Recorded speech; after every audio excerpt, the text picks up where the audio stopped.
సాధిస్తారు బాబు.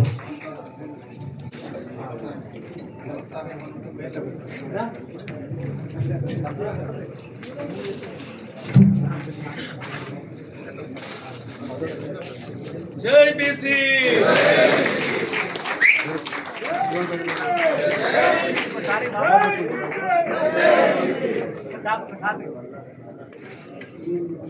మన అశోక్ కుమార్ గారు మన రిటైర్డ్ అయ్యాడు, వారిని సత్కరించవలసిందిగా రాష్ట్ర ప్రెసిడెంట్ వారిని సార్లతో సత్కరించవలసిందిగా గౌరవ అతిథి గారికి విజ్ఞప్తి. చెప్పండి కొట్టాలి అందరూ. రాష్ట్ర ప్రెసిడెంట్ మన రిటైర్డ్ అయ్యాడు.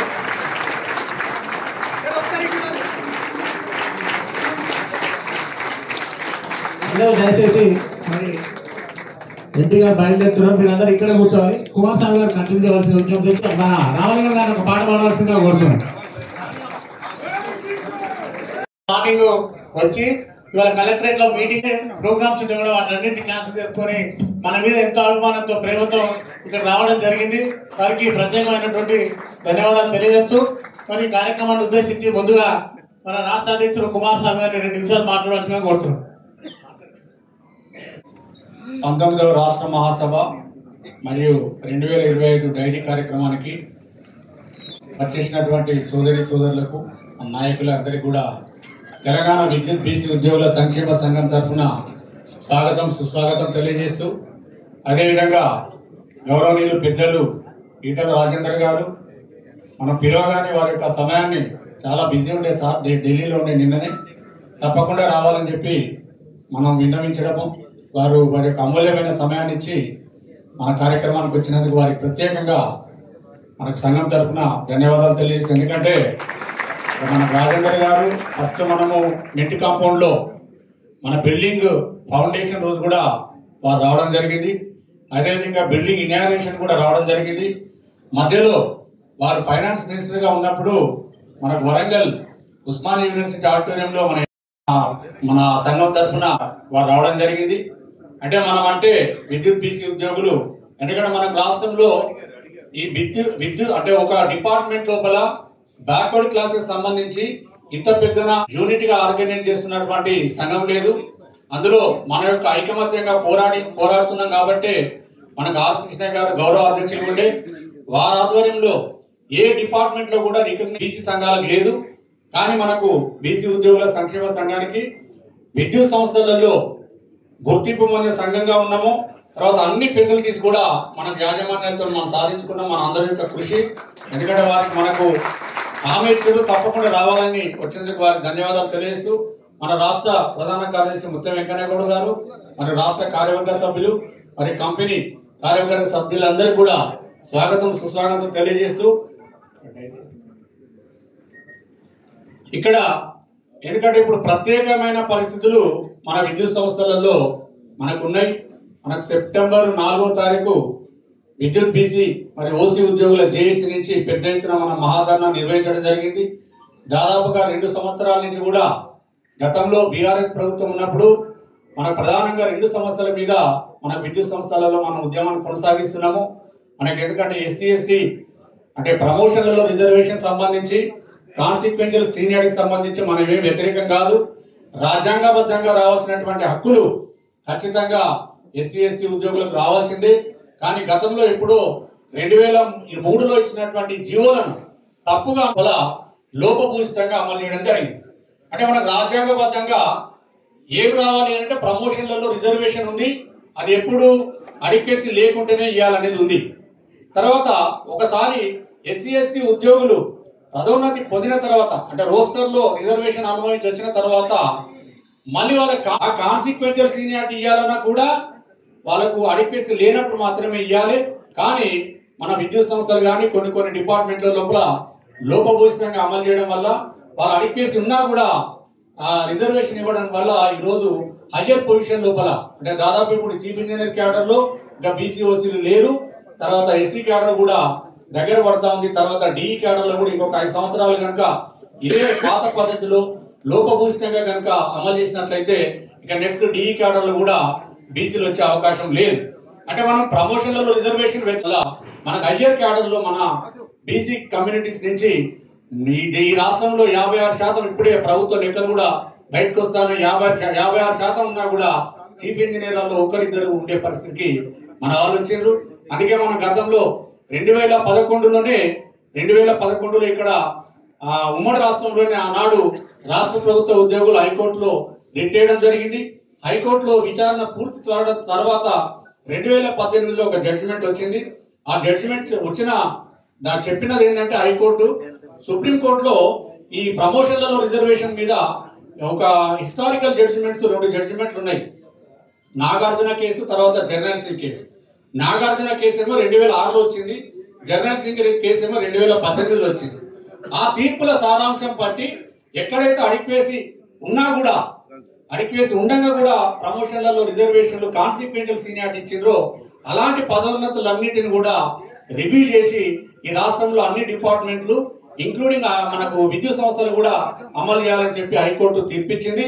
అయినా కూడా మనకు ఆనాడు ఉన్నటువంటి పరిస్థితులు ఏంది, మనకు తెలంగాణ వచ్చిందనే ఆనందంలో అప్పుడు ఏం చేసిందంటే ఆనాడున్న విద్యుత్ యాజమాన్యాలు మూకమ్ముడుగా అంటే యూనిలాటరల్ గా వాళ్ళకు సొంత నిర్ణయాలు తీసుకొని తప్పుడు లీగల్ అడ్వైస్ తీసుకొని ఆనాడు అప్పుడు తెలంగాణ రాష్ట్రం ఏర్పడగానే 2015లోనే అంతా ఏపీ నేటివిటీ ఉన్న వాళ్ళను రిలీవ్ చేయడం జరిగింది. దాదాపుగా 1153 మందిని. ఆ రిలీవ్ చేసిన తప్పని అందరికి తెలుసు. అయినా కూడా గుడ్డిగా అది రిలీవ్ చేయడము, తర్వాత హైకోర్టులో ఓడిపోవడం, సుప్రీంకోర్టులో ఓడిపోవడం, తర్వాత చివరికి సుప్రీంకోర్టులో కాంటెంప్ట్ కేసు పడిన తర్వాత సీఎండీలను జైలుకు పంపుతారనే భయంతో ఇమీడియట్ గా ఇచ్చిన పదోన్నతులన్నింటి కూడా 2002లో క్యాన్సిల్ చేయడం జరిగింది. అంటే ఆ కాంటెంప్ట్ కేసును దృష్టిలో పెట్టుకొని ఇక్కడ పదోన్నతులు రివ్యూ చేయలేదు. మనం కూడా ఇది అయిపోయినాక చేస్తామని చెప్తే నమ్మడం జరిగింది. మరి బీఆర్ఎస్ ప్రభుత్వము అధికారం కోల్పోయి మన కాంగ్రెస్ పార్టీ అధికారంలోకి వచ్చింది. మరి కాంగ్రెస్ పార్టీ అధికారంలోకి వచ్చినాక మనం ఏమనుకున్నామంటే సరే మొత్తానికి ప్రభుత్వం మారింది, మరి ఐఏఎస్ అధికారులను నియమించడం జరిగింది. మనం ఏమనుకున్నామంటే ఇక ఐఏఎస్ అధికారులు అంటే చట్టం ప్రకారము, రాజ్యాంగం ప్రకారము, రూల్స్ ప్రకారంగా పనిచేస్తారని మనం భావించాం అనుకున్నాం. కానీ వాళ్ళది కూడా అదే పరిస్థితి ఉన్నది. ఇవాళ విద్యుత్ సంస్థలు ఒక అనాథ సంస్థలాగా ఇలా కాంగ్రెస్ పార్టీ చూస్తా ఉన్నది. మనం చూస్తున్నాం. ఎందుకంటే సంవత్సర కాలం అయిపోయింది, డైరెక్టర్లకు నోటిఫికేషన్ ఇచ్చిన ఇప్పటి వరకు కూడా ఫిలప్ చేయలేదు. అసలు ఫిలప్ చేస్తారా లేదా తెలియదు, ఆ నోటిఫికేషన్ ఉన్నదా లేదో తెలియదు, దాన్ని క్యాన్సిల్ చేస్తారా కూడా ఒక స్పష్టత ఇవ్వలేని పరిస్థితిలో ఇవాళ కాంగ్రెస్ ప్రభుత్వం ఉన్నది. అది నిజంగా కూడా విద్యుత్ సంస్థలకు నష్టదాయకంగా మనము బీసీ ఉద్యోగులకు చూడాలి. ఇలా ముఖ్యంగా మనం ఏం చేస్తున్నారు, కరెంటు 24 గంటల కరెంటు అన్ని వినియోగదారులకు మనందరికీ కృషితోని ప్రభుత్వం అండదండలతోనే ఇస్తున్నాం, అంతవరకు బాగానే ఉంది. తర్వాత ప్రతి నెల 5వ తారీఖు లోపు జీతాలు ఇస్తున్నారు, అంతవరకు బాగానే ఉంది. కానీ సంస్థలలో డైరెక్టర్ లేకుండా ఒక సంవత్సర కాలంగా సంస్థలు నడపడం అంటే అది మామూలు విషయం కాదు. ఏపీఎస్సీ చరిత్రలోనే ఇలాంటి పరిస్థితులు అయితే రాలేదని మనం గమనించాలి. ఈ సందర్భంగా ఎందుకంటే మనము ఒక 7-8 నెలల క్రితము ఏం చేశామంటే ఇక్కడ అసెంబ్లీ శాసన మండలిలో మన గౌరవనీయులు ఉప ముఖ్యమంత్రి గారు బట్టి విక్రమార్క గారిని మేము కలవడం జరిగింది. ఎందుకంటే డైరెక్టర్స్ నోటిఫికేషన్ ఇచ్చిన కొత్త అంటే ఆ 1-2 నెలల్లో కలిసినప్పుడు సార్ ఇప్పుడు 60 సంవత్సరాలు పెంచండి, ఎందుకంటే డైరెక్టర్ అప్పర్ ఏజ్ లిమిట్ అంటే అప్లికేషన్ పెట్టుకోవడానికి మాక్సిమం లిమిట్ 62 సంవత్సరాలు పెట్టింది, అది బాగలేదు సార్. ఎందుకంటే హయ్యర్ లెవెల్లో చీఫ్ ఇంజనీర్ లెవెల్లో బీసీలు కానీ ఓసీలు కానీ రావడం లేదు, ముఖ్యంగా బ్యాక్వర్డ్ క్లాస్ అయితే రావడం లేదు. 62 సంవత్సరాలను 65 సంవత్సరాలు పెట్టాలని చెప్పి కూడా మనం వినియోగించడం జరిగింది. ఆనాడు వారు ఏం చెప్పిందంటే 62 సంవత్సరాలు అనేది ఇక్కడ పబ్లిక్ సర్వీస్ కమిషన్ లో చైర్మన్ కానీ మెంబర్స్ కానీ 62 సంవత్సరాలే ఉందని వారు చెప్పడం జరిగింది. అంటే మనం ఏమన్నామంటే 62 సంవత్సరాలు అనేది అక్కడ రిటైర్మెంట్ ఏజ్, అది ఇక్కడనేమో ఎంట్రీ లెవెల్. అక్కడ రిటైర్మెంట్ కి ఇక్కడ ఎంట్రీకి అది కుదరదు సార్ ఇక్కడ. ఎందుకంటే మనకు తెలంగాణ రాష్ట్రం వచ్చిన తర్వాత ప్రభుత్వము 58 సంవత్సరాలకే రిటైర్మెంట్ వయసు ఉండే దాన్ని 61 సంవత్సరాలు చేసిండ్రు. కాబట్టి ఇంకొక 3 సంవత్సరాలు ఈ అప్లికేషన్ డైరెక్టర్ నియామకంలో అప్లికేషన్ పెట్టుకోవడానికి పెడితే బాగుంటుందని చెప్తే సరే ఎగ్జామిన్ చేస్తా అని చెప్పింది. ఇప్పటివరకు కూడా ప్రభుత్వం నిర్ణయం తీసుకోలేదు. అటు ఆంధ్రప్రదేశ్ లోపల విద్యుత్ సంస్థలు ఏపీ జెన్కో కానీ ఏపీ ట్రాన్స్కో అక్కడ అమెండ్మెంట్ చేసుకున్నారు. అంటే అక్కడ డైరెక్టర్ పోస్ట్ కి అప్లికేషన్ పెట్టాలంటే అప్పర్ ఏజ్ లిమిట్ 65 సంవత్సరాలు పెట్టిండ్రు. ఈ మధ్య కాలంలో నోటిఫికేషన్ ఇచ్చారు, అమెండ్మెంట్ అయిపోయింది, నోటిఫికేషన్ ఇచ్చారు, ఇంటర్వ్యూలు కూడా అయిపోయినాయి. ఇప్పటికి కూడా మన దగ్గర అసలు ఉన్న నోటిఫికేషన్ కూడా ఉంటుందా పోతుందా అనేది కూడా ఎవరు చెప్పలేని పరిస్థితుల్లో ఉన్నారు. ఇప్పుడు ఉన్న సీఎండీలు కూడా ఎంతసేపు ప్రభుత్వము అంటే ఇప్పుడు మన ఉమ్మడి రాష్ట్రంలో అంటే 2020 నుంచే మనకి ఇలా గొడవ జరుగుతూ ఉన్నాయి. ఈ రెండు సమస్యలు ఏంటంటే consequential seniority, review of promotions ఒక సమస్య, రెండవది మెరిట్ కమ్ సీనియారిటీ. ఇంకా మెరిట్ కమ్ సీనియారిటీ అనేది ఏదైనా రిక్రూట్మెంట్ జరిగినప్పుడు రిక్రూట్మెంట్ వరకే 100 రోస్టర్ విధానంతో ఎస్సీ, ఎస్టీ, ఈడబ్ల్యూఎస్, బ్యాక్వర్డ్ మన తర్వాత ఉమెన్ కోటా కానీ ఫిజికల్ హ్యాండిక్యాప్ అన్ని రిజర్వేషన్ వారిగా రోస్టర్ వారిగా సెలెక్ట్ అవుతారు. సెలెక్ట్ అయిన తర్వాత వాళ్ళకి ప్రమోషన్ ఇవ్వాలంటే మాత్రం సీనియారిటీ అనేది మెరిట్ బేస్ మీద చేస్తారు. అది హైకోర్టు కానీ సుప్రీంకోర్టు చెప్తున్నది. మన సర్వీస్ రెగ్యులేషన్స్ కూడా మెరిట్ ప్రాతిపదికనే సీనియారిటీలను ఫిక్స్ చేసి ప్రమోషన్ ఇవ్వాలి. కానీ మన గతంలో తప్పిదాలు జరిగిపోయినాయి. సరే ఏదేమైనా 2011లోనే దీని మీద నిర్ణయం తీసుకొని 2009 అంటే తెలంగాణ రాష్ట్రము, తెలంగాణ మూవ్మెంట్, ఎందుకంటే గౌరవనీయులు మనకు మా ఉద్యమకారులు మన దగ్గర ఉన్నారు. ఆనాడు వన్ మ్యాన్ కమిషన్ వేయడం జరిగింది. ఆ వన్ మ్యాన్ కమిషన్ తోటి విద్యుత్ సంస్థలలో ఒకప్పుడు అంతా జోనల్ సిస్టమ్, డిస్ట్రిక్ట్ సిస్టమ్ లేకుండే. కానీ ఆనాడు జరిగిన ఉద్యమాల ఫలితంగా 2009 నుంచి విద్యుత్ సంస్థలలో కూడా జిల్లా క్యాడర్, జోనల్ క్యాడర్ పెట్టడం జరిగింది. ఆ డేట్ నుంచి మెరిట్ ప్రాతిపదికన చేస్తామని ఆ రోజున 2011లోనే టీఓ నంబర్ 13 ఇవ్వడం జరిగింది. అది తెలంగాణ మూవ్మెంట్ లోపల ఎవరు పట్టించుకోలేదు సీనియారిటీలను. అది మెల్లిగా రాష్ట్రం ఏర్పడిన తర్వాత ఆనాడున్న సీఎండికి మనం వినవించడము, అప్పుడు ఇచ్చినటువంటి టీఓ ఏంటంటే ఓన్లీ అసిస్టెంట్ ఇంజనీర్కే ఇచ్చారు. ఒక అసిస్టెంట్ ఇంజనీర్సే కాదు సార్, టోటల్ విద్యుత్ సంస్థలలో అన్ని క్యాడర్లకు కూడా మెరిట్ ప్రాతిపదికనే సీనియారిటీలను ఫిక్స్ చేసి ప్రమోషన్ ఇవ్వాలని చెప్పి మనం చెప్పినప్పుడు ఒక రాష్ట్ర వ్యాప్తంగా ఒక కమిటీ వేసి ఆ కమిటీ ఆధారంగా ఒక టీఓ ఇవ్వడం జరిగింది. టీఓ తర్వాత అది ఇంప్లిమెంటేషన్ లో కొన్ని క్యాడర్లకు జరిగింది, ఇంకా కొన్ని క్యాడర్లు జరగలేదు.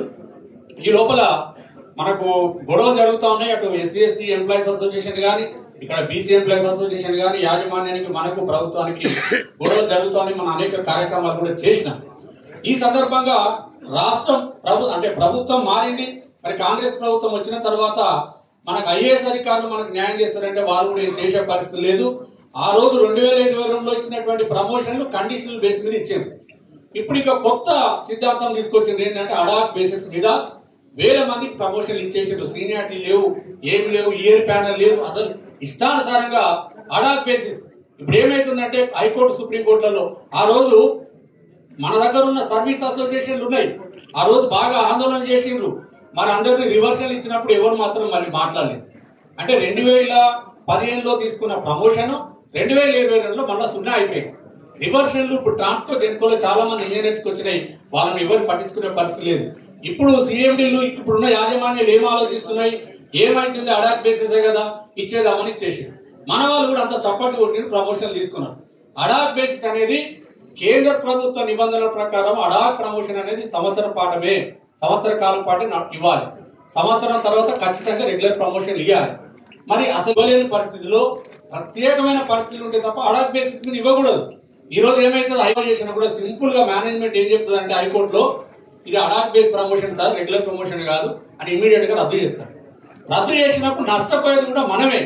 మరి అలా ఉన్నటువంటి విద్యుత్ సంఘంలో ఉన్నటువంటి సంఘాలు మరి ఏం ఆలోచిస్తున్నారో ఏందో కానీ 1100 తిప్పించేది అయిపోయింది. ఇప్పుడు జేఎల్ఎంలో తీసుకోండి, ఉదాహరణ 3800 మంది సుమారుగా ఎస్పీడీసీలు ఎన్పీడీసీలో 1100 తీసుకున్నారు.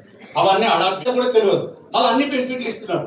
అంటే ఇట్లా విద్యుత్ సంస్థలలో నిజంగా తెలంగాణ రాష్ట్రం సాధించిన తర్వాత పెద్ద ఎత్తున 100 కోట్ల రూపాయలు నష్టపోయింది విద్యుత్ సంస్థలే. మరి అలా ఉద్యోగుల కనీసం సర్వీస్ కండిషన్స్ కూడా రాజ్యాంగానికి వ్యతిరేకంగా, చట్టానికి వ్యతిరేకంగా, హైకోర్టు, సుప్రీంకోర్టు తీర్పులకు వ్యతిరేకంగా ఇస్తా పోతా ఉన్నారు. మరి ఈ పరిస్థితులన్నిటి కూడా దృష్టిలో పెట్టుకొని అదేవిధంగా ఇప్పుడు ఎన్పీడీసీలు ఇంకొక విచిత్రమైన సమస్య. అసలు మనకి ఎస్పీడీసీలు కానీ, జెన్కో కానీ, ట్రాన్స్కో కానీ లాంగ్ ప్యానల్ వేస్తారు. లాంగ్ ప్యానల్ అంటే ఏంటిది, సెప్టెంబర్ 1 నుంచి ఈ సంవత్సరం సెప్టెంబర్ 1 నుంచి నెక్స్ట్ ఇయర్ ఆగస్టు 31 వరకు వేసేది లాంగ్ ప్యానల్. లాంగ్ ప్యానల్ ఏంది, అదే సర్వీస్ రెగ్యులేషన్ చెప్తున్నది. కానీ తెలంగాణ రాష్ట్రం వచ్చిన తర్వాత ప్రమోషన్ ఇవ్వాలంటే ఇలా నైటే డిపిసి పెడుతున్నారు, సంతకాలు పెడుతున్నారు, రేపు ప్రమోషన్ ఇస్తున్నారు. ఏ క్యాడర్ వాళ్ళు ఎక్కడ సీనియర్ ఉన్నారు, ఎవరు రోస్టర్లో వస్తున్నారు కూడా ఎవరిని తెలియని పరిస్థితి. ఇప్పటి వరకు కూడా డిస్ప్లే చేయలేదు. పోనీ కాంగ్రెస్ ప్రభుత్వం ఇప్పుడు వచ్చిన తర్వాత ఏమైనా స్ట్రీమ్ లైన్ చేస్తారంటే మళ్ళీ 2 సమస్యలను కూడా పక్కన పెట్టేసి అడాక్ బేసిస్ మీద తీసుకుంటూ పోతున్నారు. రేపు సీరియస్ గా అయితే వాళ్ళది ఏం పోయేది లేదు. ఇలా ఐఏఎస్ అధికారులు ఇవాళ ఉంటారు, రేపు మారుతారు. వాళ్ళదేం పోదు కూడా. మన ఉద్యోగులు మాత్రమే నష్టపోయే అవకాశం ఉంటుంది. కాబట్టి అతి త్వరలో ఎందుకంటే ఈ మధ్య కాలంలో మనం మహాధర్నా నిర్వహించిన తర్వాత ఇంకా సిఎండీలలో రెగ్యులర్ సిఎండీలు మనకు ఇవ్వడం లేదు. ట్రాన్స్కో కానీ జెన్కో కానీ ఒక 10 నెలల పాటు ఎఫ్ఏసీతో నడిపిస్తున్నారు ఫుల్ అడిషనల్ ఛార్జ్. ఈ మధ్యనే ట్రాన్స్కోకు రెగ్యులర్ సిఎండీని ఇచ్చారు. ఇప్పుడు ఇంకా జెన్కోకి అయితే ఇంకా ఫుల్ అడిషనల్ ఛార్జ్ తోనే ఉన్నారు. ఎందుకంటే ఒకే ఐఏఎస్ అధికారి మీద 4 శాఖలు 5 శాఖలు ఇవ్వడం వల్ల వాళ్ళకి టైం ఉండదు, ఇవన్నీ చూసే పరిస్థితి లేదు, మనల్ని కలిసే పరిస్థితి కూడా లేదు. మొన్ననే మనకు 6వ తారీఖు సుల్తానే గారు 6వ తారీఖు అపాయింట్మెంట్ ఇచ్చారు, మళ్ళా పోస్ట్పోన్ చేసుకున్నారు. అంటే టైం ఉండట్లేదు వాళ్ళకి. ఒకే ఐఏఎస్ అధికారికి 4 డిపార్ట్మెంట్లు 5 డిపార్ట్మెంట్ పెట్టి ఈ రకంగా ప్రభుత్వం చేస్తున్నది మొట్టమొదటిసారిగా.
వారికి సమయం మరి కార్యక్రమాన్ని ఉద్దేశించి మన గౌరవ అతిథులు ఈటల రాజేందర్ గారిని మాట్లాడాల్సిందిగా విజ్ఞప్తి చేస్తున్నారు.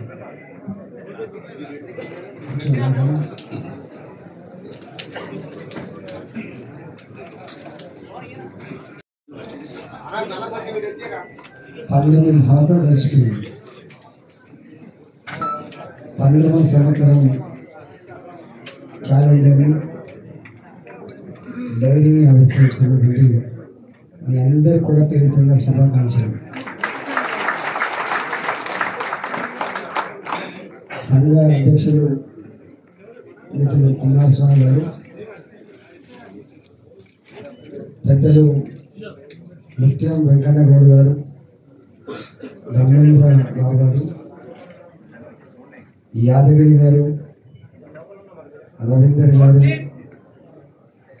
ఎన్ రాజేందర్ గారు, ఎం అశోక్ కుమార్ గారు, విజయ్ కుమార్ గారు, మారం శ్రీనివాస్ గారు, ఎస్ వెంకటేష్ గారు, 30 ఏళ్ళు ఉన్నాయన్నా చదవన్నా, శేఖర్ బాబు గారు, సత్యనారాయణ గారు, చంద్రుడు, సదానందం, ప్రేమ్ కుమార్, వేణుగోపాల్, ప్రవీణ్ వచ్చింది. నాకు తెలిసి అన్ని ఫలితాలు అన్ని ఫలాలు ప్రజలకు అందినో తెలియదు కానీ కరెంటు మాత్రం అందింది. అంటే ఈ ఒక్కదాంట్లో మాత్రం సమన్వయం జరిగింది. ఇవాళ 2 బాధ్యతలు ఎందుకు అంటున్నా అంటే, ఇప్పటిదాకా చెప్పండి మీ డిపార్ట్మెంటు, తర్వాత మీ ప్రమోషన్లు అవన్నీ మీకు సంబంధించినవి. మీరు చెప్పిన దాంట్లో ధర్మం కూడా ఉన్నది. ఈ హడాక్స్ బాధ అనిపించే అంశం ఏంటంటే, ప్రజాస్వామ్యంలో కానీ లేదా ప్రైవేట్ సంస్థల్లో కూడా ఎక్కడ కూడా పవర్ కాన్సన్ట్రేషన్ మంచిది కాదు. అని పవర్ కాన్సన్ట్రేషన్ ఎప్పుడు మంచిది కాదు.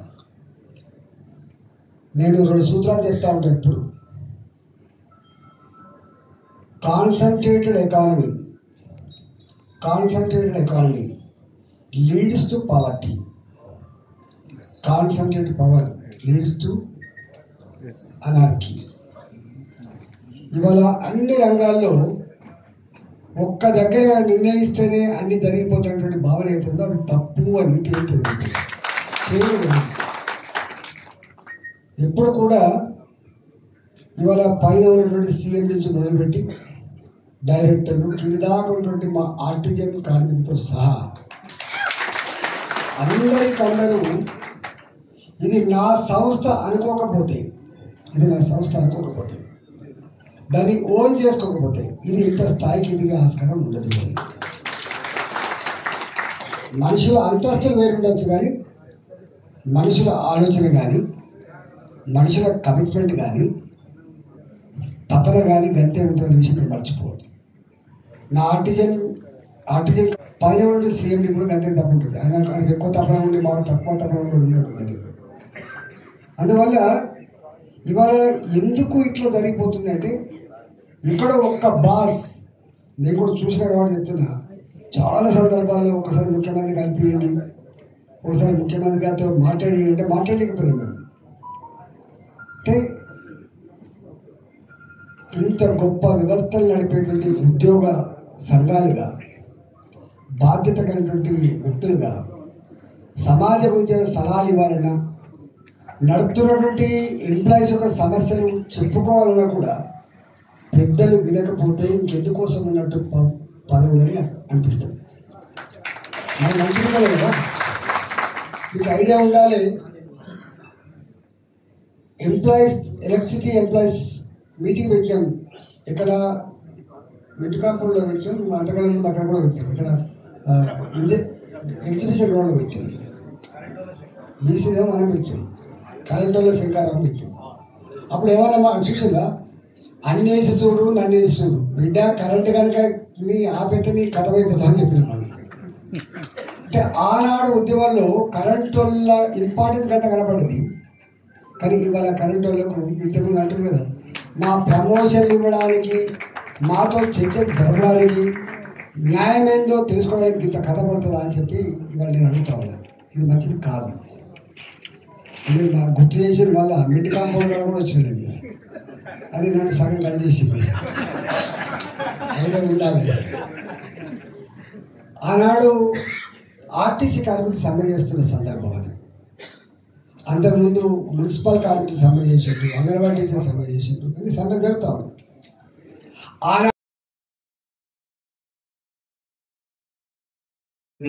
ఎందుకంటే మనకు ఇప్పటిదాకా మాట్లాడినటువంటి వక్తలు మన సంఘానికి సంబంధించి కానీ తర్వాత మనకు ఉన్నటువంటి సమస్యల మీద కూడా చాలా విషయాలు స్పష్టంగా మాట్లాడడం జరిగింది. ముఖ్యంగా ఏదైతే మనకు మొన్న సెప్టెంబర్ 4వ తారీఖున జరిగినటువంటి ధర్నాకు సంబంధించి మనకి ఇప్పటి వరకు కూడా, అంటే ఇంతకుముందు రోనాల్డ్ రోజ్ గారు ఉన్నప్పుడు, ట్రాన్స్కో సీఎం ఉన్నప్పుడు మనకు మన చీఫ్ సెక్రటరీ గారితో ఒక కమిటీ వేయించడం జరిగింది, ఒక 5 ఐఏఎస్ ఆఫీసర్లతోటి. అతను కూడా ఒక 2 సార్లు మరి వాళ్ళతో కూడా మీటింగ్ కండక్ట్ చేయడం జరిగింది. మరి దురదృష్టవశాత్తు ఆయన్ని సమస్య ఇంకా పెండింగ్ లో ఉంది. అయితే సిఎస్ గారి ఆధ్వర్యంలో, చీఫ్ సెక్రటరీ గారి ఆధ్వర్యంలో వాళ్ళు 2 సార్లు ఈ సమస్య మీద కూర్చొని డిస్కస్ చేయడం జరిగింది. తప్పకుండా ఈ ఫెస్టివల్ ముందునే మరి ముఖ్యమంత్రి గారు నాకు తెలిసి మనకు సెకండ్ సాటర్డే అపాయింట్మెంట్ ఇస్తా అని చెప్పేసి చెప్పడం జరిగింది. ఒకరి ద్వారా నేను రీసెంట్గా మా ఫ్రెండ్ ఒక అతను ఎక్స్పైర్డ్ అయితే 10th డే కార్యక్రమానికి రావడం జరిగింది. అక్కడ అతన్ని నేను అడగడం జరిగింది, ఖచ్చితంగా మాకు ఎందుకంటే అన్ని హాలిడేస్ వచ్చినాయి కాబట్టి సెకండ్ సాటర్డే అవకాశం ఉంటే తప్పకుండా మాకు జరిగింది. వారితో నాకు తెలిసి సెకండ్ సాటర్డే అపాయింట్మెంట్ వస్తున్నచ్చు. అపాయింట్మెంట్ వచ్చినప్పుడు డెఫినెట్గా మరి అన్ని కంపెనీల ప్రెసిడెంట్ సెక్రటరీలు కూడా అందరినీ ఇన్వాల్వ్ చేస్తాం. ఒక 10 మందితో కూడా వెళ్ళి మరి మా బృందం అంతా కూడా వెళ్ళి ముఖ్యమంత్రి గారు కూడా ఈ సమస్య మీద మరి సానుకూలంగా స్పందించాలని రిక్వెస్ట్ చేస్తామని చెప్పేసి కూడా తెలియజేస్తూ, మరి వారు ఇచ్చినటువంటి హామీ మేరకు తర్వాత మళ్ళీ మనం కూర్చొని ఓసీబీసీ అసోసియేషన్ కూర్చొని ఫర్దర్గా ఏం చేయాలనేటువంటి దాని మీద కమిటీ నిర్ణయం తీసుకోవడం జరుగుతుంది. కాబట్టి ఏ రకంగా అయితే మీరు విద్యుత్ సోదర ప్రోగ్రామ్ సక్సెస్ చేశారో, రేపు రాబోయే రోజుల్లో కూడా ఈ కమిటీ ఏదైతే మరి పిలుపునిస్తే దానికి మీరందరూ కూడా పెద్ద ఎత్తున మరి మీరందరూ కూడా కోఆపరేట్ చేసి ఈ సమస్య పరిష్కారం అయ్యేంత వరకు కూడా మనందరం కూడా మరి ముందుండాలని చెప్పేసి కోరుకుంటూ, ప్రతి ఒక్కరికి కూడా ఇప్పటికీ అర్థమైంది. ఇంతకుముందు గతంలో ఎవరికి అర్థం కాలే ఈ కాన్సిక్వెన్సెస్ సీనియారిటీ దానికి సంబంధించి వెల్కమ్ సీనియారిటీ మీద చాలా మందికి అవగాహన లేకుండే. మరి మనం కూడా అక్కడక్కడ మీటింగ్లు పెట్టేసి దీని మీద అందరికీ అవగాహన కల్పించడం జరిగింది. మొన్న రీసెంట్గా కూడా మరి అకౌంట్స్ వాళ్ళు ముందుకొచ్చి ధైర్యంగా ముందుకొచ్చి ఎస్పీడీసీలో మరి కోర్టులో కేసు కూడా వేయడం జరిగింది. కాబట్టి వాళ్ళందరికీ అకౌంట్స్ వాళ్ళకి కూడా మనం ధన్యవాదాలు తెలియాలి. ఎందుకంటే చాలామంది ఇప్పటికే అంటే వాళ్ళు ఎక్కడెక్కడైతే పనిచేస్తున్న అకౌంట్స్ వాళ్ళు కూడా చాలా ప్రెజర్ తీసుకొచ్చి ఏ రకంగా వీళ్ళ మీద ఇబ్బందులకు గురి చేయాలన్నటువంటి కూడా పథకాలు జరుగుతుంది. వాళ్ళందరూ కూడా మా దృష్టికి తీసుకొచ్చారు. డెఫినెట్గా చెప్తున్నాం ఈ వేదిక నుంచి మీ మీద ఈగ వాళ్ళ కానీ అసోసియేషన్ ఊపుకునే ప్రసక్తి లేదు, తప్పకుండా మేము ప్రొటెక్ట్ చేస్తామని చెప్పేసి కూడా నేను విజ్ఞప్తి చేస్తున్నాను. కాబట్టి ఏదైతే ఈ సభ మరి తీర్మానం చేసిందో ఆ తీర్మానాన్నింటి కూడా మన గవర్నమెంట్కి పంపిస్తామని చెప్పేసి తెలియజేస్తూ ఇవన్నింటి కూడా మేము ముందుకు తెలుసుకుంటాను. నేను ఒక్కొక్కటి చదువుతాను. జూన్ 2వ తారీఖు నుంచి 2014 తర్వాత ఇచ్చిన పదోన్నతులను సమీక్షించి నష్టపోయిన బీసీ ఉద్యోగులకు పదోన్నతులు కల్పించాలని చెప్పేసి మరి ఒకటో డిమాండ్గా చేర్చడం జరిగింది. మరి రెండో డిమాండ్గా మెరిట్ ప్రాతిపదికన సీనియారిటీలను ప్రకటించి ఇప్పటికే ఇచ్చిన JLM, AE, sub engineer, chemist, JO, junior assistant తదితర ఫీడర్ పోస్టులలో అడక్ పదోన్నతులను సమీక్షించి రెగ్యులర్ పదోన్నతులు కల్పించాలని చెప్పేసి కూడా డిమాండ్ చేయడం జరిగింది. అదేవిధంగా విద్యుత్ సంస్థల్లో 1999 నుండి 2004 వరకు ఉద్యోగాల్లో చేరిన ఉద్యోగులకు పాత పెన్షన్ విధానాన్ని కల్పించాలని చెప్పేసి విజ్ఞప్తి చేస్తున్నాం. అదేవిధంగా ఎన్పీడీసీఎల్ సంస్థలో వార్షిక ప్రమోషన్ అంటే లాంగ్ ప్యానల్ ద్వారా మాత్రమే పదోన్నతులు కల్పించాలని చెప్పేసి కూడా డిమాండ్ చేయడం జరిగింది. విద్యుత్ సంస్థలో సుమారుగా 24,000 మంది ఉద్యోగులను ఆర్టీజీలుగా కొనసాగిస్తున్నారు. వీరికి అర్హతలను బట్టి పదోన్నతులు కల్పించాలని చెప్పేసి ఎగ్జిస్టింగ్ ఎంప్లాయీస్ ఎవరైతున్నారో వాళ్ళకు ఉన్నటువంటి అన్ని వాళ్ళకు కూడా కల్పించాలని చెప్పేసి హెచ్ఓడి సందర్భంగా విజ్ఞప్తి చేస్తున్నాం. విద్యుత్ సంస్థలో 1/6/2023 నుండి చేరుతున్న ఉద్యోగులకు ఈపీఎఫ్ వాస్తవ బేసిక్ అండ్ డిఏలపై ఈపీఎఫ్ సంస్థలో జమ చేయాలని చెప్పి ఇంజనీరింగ్ అర్హత కలిగిన అభ్యర్థులకు సబ్ ఇంజనీర్ ఉద్యోగం కల్పించాలని చెప్పేసి కూడా డిమాండ్ చేయడం జరిగింది. వెంటనే భర్తీ చేయాలని చెప్పేసి దాంట్లో 50% బీసీ అధికారులను నియమించాలని చెప్పేసి కూడా విజ్ఞప్తి చేస్తున్నాం. అదేవిధంగా రాష్ట్ర ప్రభుత్వం నూతనంగా చేపట్టబోయే విద్యుత్ ఉత్పత్తి కేంద్రాలైన థర్మల్, సోలార్, హైడ్రల్ మరియు ఇతర ప్రాజెక్టును 100% జెన్కో నిర్మించాలని చెప్పేసి కూడా ఈ సందర్భంగా మనం డిమాండ్ చేస్తున్నాం. కాబట్టి వీటన్నిటిని దృష్టిలో పెట్టుకొని తప్పకుండా రేపు రాబోయే రోజుల్లో మరి యాజమాన్యానికి ఎప్పటికప్పుడు లాస్ట్ ఒక్కటి ఏంటంటే లాస్ట్ డిమాండ్ కూడా ఇప్పుడు మనకు జెన్కో నుంచి వచ్చింది. ఎన్పీడీసీఎల్ లో స్క్రీనింగ్ టెస్ట్ అనేది ఒక ఇష్యూ ఉన్నది. అదే నిజంగా కూడా ట్రైపార్ట్ అగ్రిమెంట్ కు వ్యతిరేకంగానే ఇవాళ మేనేజ్మెంట్ ఈ స్క్రీనింగ్ టెస్ట్ కూడా పెట్టలేదు. ఇమీడియట్ గా పెట్టాలని చెప్పేసి కూడా డిమాండ్ ఇస్తున్నాం. ఏవైతే డిమాండ్స్ ఎవరైతే డైరీ తీసుకుని వాళ్ళు ఎవరైతే ఉన్నారో ఈసారి డైరీలకు మరి చాలా మంది కూడా మనకు అడ్వర్టైజ్మెంట్స్ చాలా తక్కువ రావడం వల్ల మరి ఫైనాన్షియల్గా చాలా ఇబ్బంది పడ్డాం మనం. కాబట్టి ఆ ఫైనాన్స్ నుండి అధిగమించాలంటే ప్రతి ఒక్కరు కూడా 500 రూపాయలు మరి పెట్టి ఆ డైరీని అక్కడ అమ్ముతున్నాం. ఆ డైరీని కూడా కోరుకోవాలని చెప్పేసి మీ అందరికీ విజ్ఞప్తి చేస్తూ మీరు ఏ రకంగా అయితే ఇక్కడికి చేరుకున్నారో అదే రకంగా ఇంటికి కూడా క్షేమంగా చేరుకోవాలని చెప్పేసి వచ్చేసి ఈ సభను దిగ్విజయం చేసినందుకు మీ అందరికీ పేరు పేరున హృదయపూర్వక ధన్యవాదాలు తెలియజేస్తూ ఈ కార్యక్రమాన్ని కొనసాగిస్తున్నాం.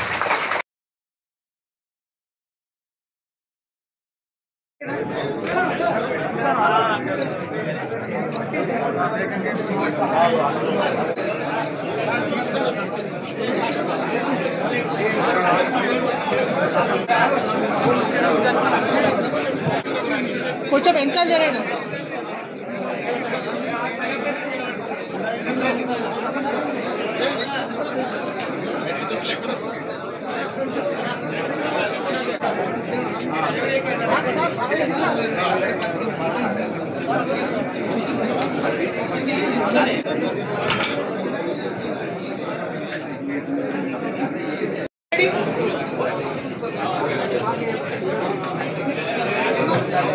ఓకేడా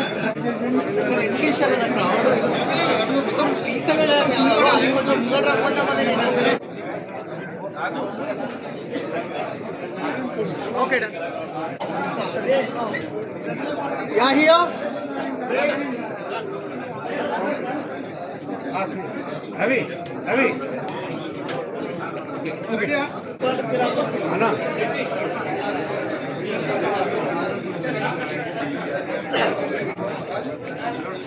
ఏం బాబు వెళ్ళిపోడా యా okay okay done okay ready